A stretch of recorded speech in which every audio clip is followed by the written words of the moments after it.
સુમોલ ડેરીની બારડોલી બેઠકની પેટા ચૂંટણી આજે યોજાઈ છે। પૂર્વ ડિરેક્ટર અજય પટેલ રાજીનામું મુક્ત બેઠક ખાલી પડી હતી। 57 જેટલા મતદારો છે। ભાજપ સામે જ ભાજપ છે। ભાજપે જીતેન્દ્રભાઈ પટેલ ઉર્ફ જીતુ બામણીને ઉમેદવાર બનાવ્યા છે, ત્યારે સામે તાલુકા પંચાયતના ઉપપ્રમુખ બિપિન ચૌધરીએ જ ઉમેદવારી કરી છે। સુરત તાપી જિલ્લા દૂધ ઉત્પાદક સંઘ સુમોલ ડેરીમાં ફરી ચૂંટણી આવી છે।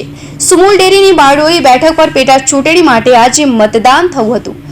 અગાઉ બારડોલી બેઠક પર ખરવાસાના અજીત પટેલ ડિરેક્ટર હતા, પરંતુ અજીત પટેલે રાજીનામું મૂકવી દીધું હતું, જેથી બારડોલી બેઠક ઘણા લાંબા સમયથી ખાલી પડી હતી।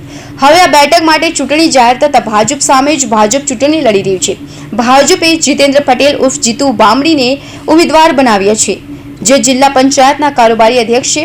સામે પક્ષે મેન્ડેટેડ પ્રથા સામે બારડોલી તાલુકા પંચાયતના જ ઉપપ્રમુખ બિપિન ચૌધરીએ પક્ષ સામે બાય ચડાવી ઉમેદવારી કરી છે। પક્ષ દ્વારા ભાજપમાંથી બિપિન ચૌધરીએ સસ્પેન્ડ પણ કરાયા છે। ચૂંટણીમાં કુલ 57 મતદારો મતદાન કર્યું હતું। Suresh Rathod, Hind TV news, Bardoli.